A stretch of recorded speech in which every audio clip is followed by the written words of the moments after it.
Le droit à l'exécution est un des droits les plus importants et les plus nécessaires dans toutes les activités de l'homme. Qu'est-ce qu'on entend par droit à l'exécution? Lorsqu'on parle du droit à l'exécution, on fait allusion à un droit qui a pour but généralement de matérialiser un droit qui est écrit sur papier. Un droit qui n'est pas visible, à faire en sorte que ce qui n'est pas visible devienne visible. C'est ça le droit à l'exécution. Je n'ai pas parlé de droit à l'exécution forcée. Je vois déjà les juristes, les aspirants juristes qui vont venir parler, mais le droit à l'exécution forcée. Là, c'est le droit à l'exécution forcée, c'est aussi le droit à l'exécution. Le droit à l'exécution, c'est un des droits qui permet de réaliser ou de matérialiser un droit qui est couché sur papier. Et ce droit à l'exécution ne peut être mis en œuvre que par un autre mécanisme juridique. Rappelons déjà d'emblée que lorsqu'on parle d'un droit, on fait allusion à un domaine qui est réglé par une loi, par une constitution, par une source de droit. De ce fait, il est inconciliable d'exécuter un droit par un mécanisme lui-même qui n'est pas reconnu par la loi. Tel est le cas d'une personne qui, bien que ayant le droit de posséder un véhicule, se permet de prendre le véhicule de quelqu'un d'autre. On a donc moi aussi j'ai le droit d'avoir un véhicule. Mais on vous dira, pour avoir un véhicule, il faut respecter la loi. Et la loi en espèce demande que le véhicule, pour acquérir un véhicule, le véhicule est un bien corporel. Et pour acquérir un bien corporel, il faut en avoir la propriété. C'est la propriété qui nous permet de détenir un bien qui est corporel. Ou bien par un usufruit, ou bien par une détention, il faudrait réaliser notre possession par un mécanisme qui est prévu par la loi. Dans le cas d'espèce, dans le cas du véhicule, cela sera effectivement par une vente, ou par une donation, ou par une succession. D'un point de vue purement juridique, pour obtenir un droit qui est couché par écrit, qui n'est pas visible, on ne peut passer que par un autre droit. Généralement, on passe par un droit de procédure. Ce qu'on appelle la procédure, soit qui est civile, soit qui est administrative. Le droit procédural nous permet, en fait, de matérialiser quelque chose qui est invisible, quelque chose qui ne bouge pas, quelque chose qui ne peut pas produire d'effet, qui ne produit en lui-même aucun effet, qui est invisible, qui est inscrit uniquement dans un texte, dans une loi, mais dont les effets pourront être mis en mouvement que par un droit de procédure. Telle est l'importance de la procédure. Et au niveau de la procédure, étant donné que l'on parle du droit de l'exécution, je parlerai particulièrement des actions. Il existe des actions qui ont pour but de faire reconnaître un droit. Par exemple, lorsque nous sommes au niveau de la justice et que vous intentez une action en justice, une action pour vous faire reconnaître comme étant propriétaire d'un bien, ou bien l'action, oui, c'est ça, l'action en reconnaissance de la propriété, ou bien en reconnaissance de la vente, pour que, par exemple, le tribunal va reconnaître par cette action que vous êtes effectivement propriétaire de la chose. Généralement, lorsque vous avez acheté un bien, ok, et que vous voulez que ce bien puisse dire que c'est à vous, faites une action en reconnaissance de la vente, où vous allez déterminer que ce bien a été acheté à telle personne, a été acheté en ça, a été acheté en ça. Et l'avantage de cette reconnaissance, c'est que lorsque tu vas faire cet acte, cette demande d'action en justice, tu vas aussi informer toutes les personnes qui peuvent avoir un droit sur la chose pour qu'elles puissent se prononcer. Tu vas aussi peut-être informer aussi l'ancien propriétaire de l'action reconnaissance. En effet, j'ai acheté à ça. Les différentes parties vont intervenir juste pour faire mouvoir ce droit. De ce fait, vous allez avoir un droit et ce droit sera protégé par une décision. Et quand la décision le délai d'appel va passer, personne ne pourra revendiquer. Même le véritable propriétaire. C'est là que ça devient extraordinaire. Si quelqu'un vous a vendu un bien, aujourd'hui vous êtes propriétaire d'un bien, et que cette personne qui vous a vendu n'était pas la bonne personne, vous faites une assignation sur le bien, et qui va constater la propriété, en reconnaissance de la vente, comme je viens de le dire, vous informez tous les propriétaires, ça sera affiché partout. Et si le véritable propriétaire ne se prononce pas sur la soi-disant vente, et que la vente devient donc exécutoire, et les voies de recours ne peuvent plus, et les délais de recours sont passés, il n'y a aucune personne qui va pouvoir renverser les choses. On dirait non mais les voies de recours sont passées, vous maintenant vous étiez où?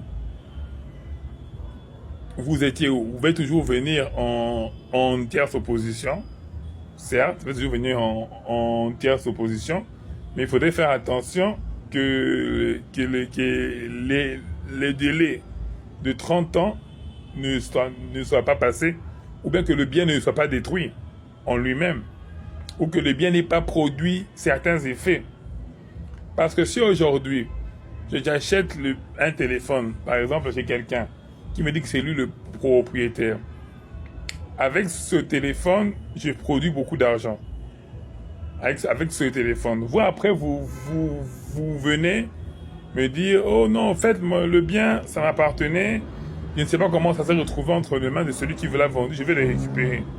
Mais si, dans ce bien, il y a des comptes bancaires, ce téléphone m'a permis d'obtenir de l'argent, m'a permis d'avoir des avantages financiers, logiquement et juridiquement, lorsqu'on est propriétaire d'un bien, on jouit et du bien et des produits et des revenus que peuvent générer ce bien. C'est là même l'expression même du droit de propriété. Si aujourd'hui votre bien, votre téléphone vous permet de produire $5,000 et une personne l'a pris de la mauvaise façon, eh bien, on va considérer que même les intérêts qu'il a pu avoir, il doit les restituer car il les a utilisés de la mauvaise façon. De ce fait, si vous bénéficiez de ça, de la mauvaise, si vous ne revendiquez pas, vous risquerez de voir que tous les avantages que ce téléphone aura pu profiter à une tierce personne, vous, le véritable propriétaire, vous allez les perdre. Mais vous me poserez la question de savoir, mais quel type d'avantages vous pouvez bénéficier par rapport à un téléphone? Déjà, les avantages purement financiers, il y a des téléphones qui vous connectent à certains réseaux, à certaines banques, qui vous permettent d'avoir certaines applications, de se connecter, comme je dis, à certains réseaux, à certaines banques. Et ces banques-là, dès le moment que vous vous connectez avec tel téléphone, ils savent que ce téléphone provient, par exemple, a été acheté aux États-Unis, a été acheté en France, a été acheté ça. Et du coup, ça fait partie de l'identité de ce téléphone. Et ce téléphone sera lié à un marché français, à un marché belge. Et lié à un marché français, un marché belge, ça vous permettra d'obtenir un marché, une affaire au niveau de la France et au niveau de la Belgique. Ça peut aussi te permettre de te connecter à un compte en banque qui est en Belgique, qui est en France, si c'est estimé que ton téléphone a été localisé, a été acheté dans tel marché. D'ailleurs, j'ai déjà eu des personnes qui sont venues me voir, qui eux ont acheté leur téléphone en France, ont inscrit comme identité leur compte au niveau de la France, et du coup, toutes les opérations qui ont été faites par leur compte en banque en France, mais par le truchement de leur téléphone. Donc, par ce téléphone, les gens ont pu bénéficier de la protection que donne la banque française, une banque belge. Et l'on sait particulièrement que ces banques, généralement, dès lors que tu fais des opérations avec eux, t'accordent une grande protection. Si aujourd'hui quelqu'un essaie de t'escroquer et qu'il passe par un site internet frauduleux et consort, et que la banque ne te protège pas, la banque te restitue les frais. les frais que tu as vu dépenser. Ça m'est arrivé à plusieurs reprises. Donc, du coup, c'est une protection, c'est une garantie. Si ça lui permet de gagner de l'argent avec ça et des avantages avec ça, normalement, ces avantages devraient revenir au véritable propriétaire du téléphone. Mais vu que toi, tu l'utilises de la mauvaise façon, tu en bénéficies. Et si tu sais que tu en bénéficies, eh bien, tu sais que ce n'est pas à toi, eh bien, la loi dit que normalement, tu dois tout restituer. Mais maintenant, si le temps passe, suffisamment de temps passe, le téléphone quitte de main en main, et finalement, celui qui a acheté le téléphone, lui vous dira non, moi je n'étais pas au courant que ce téléphone avait ça, j'ai acheté auprès d'un ami, lui-même, il a dit qu'il a acheté auprès de quelqu'un, et ça, c'est parti de main en main, de main en main, de main en main. Les avantages que tu aurais pu vraiment recevoir vont diminuer. Parce qu'on va te poser la question, tu savais que le téléphone, tu ne l'avais pas.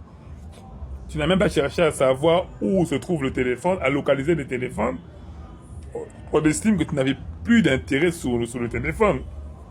Et le droit lui-même de propriété est lié à l'usage. Le droit de propriété est lié à l'usage que tu as de ton bien. Si tu prends ton bien, tu le jettes à la poubelle. La personne qui va à la poubelle et qui prend ce bien est présumé lui appartenir. C'est ce qu'on nous a toujours appris. Quand on jette un bien à la poubelle, ça veut dire que nous abandonnons ce bien. On abandonne le droit de propriété qu'on avait de ce bien. Donc on décide de ne pas l'utiliser, on l'abandonne. Et là, la personne qui met la main sur lui va avoir la propriété. Donc, revenons sous le droit à l'exécution. Donc vous comprendrez très bien que le droit à l'exécution est un droit qui est vraiment nécessaire. Mais pour y arriver, vous passez par des procédures judiciaires pour se voir exécuter un droit. Raison pour laquelle il faut faire attention lorsqu'on vous demande de signer un document. Ne signez jamais un document parce que tel ami vous a demandé, parce que vous avez confiance en tel ami. Non, non, non. Parce que telle personne vous a demandé de pouvoir signer et vous a dit qu'il n'y aura aucune conséquence. C'est parce que vous, en ayant lu, vous n'avez rien trouvé de bizarre, mais ne signez jamais. Même si vous ne trouvez rien de bizarre, faites analyser ça par un expert qui vous dira quelles sont les conséquences plausibles par rapport à tel acte.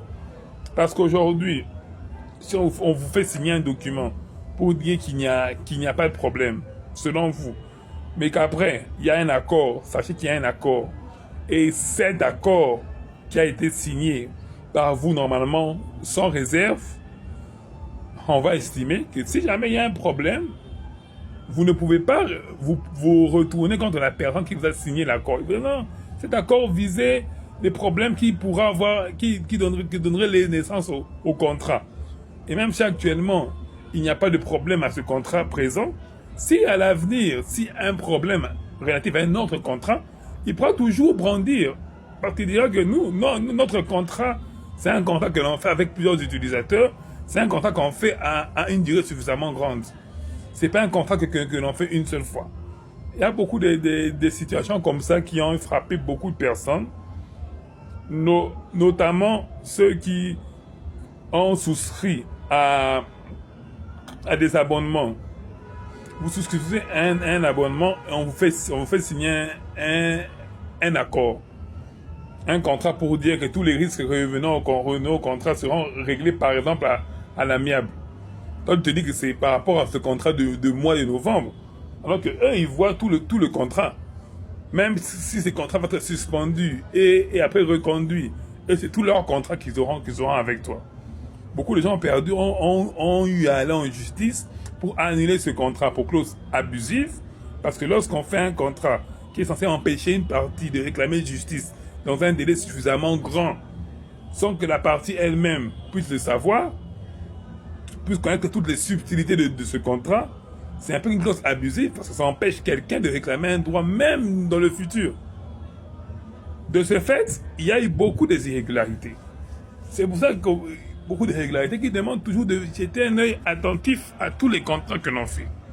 Donc, d'un point de vue bref, le droit à l'exécution est un droit qui est extrêmement important, mais il faut se faire encadrer et surtout, il faut bien comprendre ce que renferme votre droit. Sinon, vous ne gagnerez rien. Passez un bon week-end, informez-vous et protégez-vous.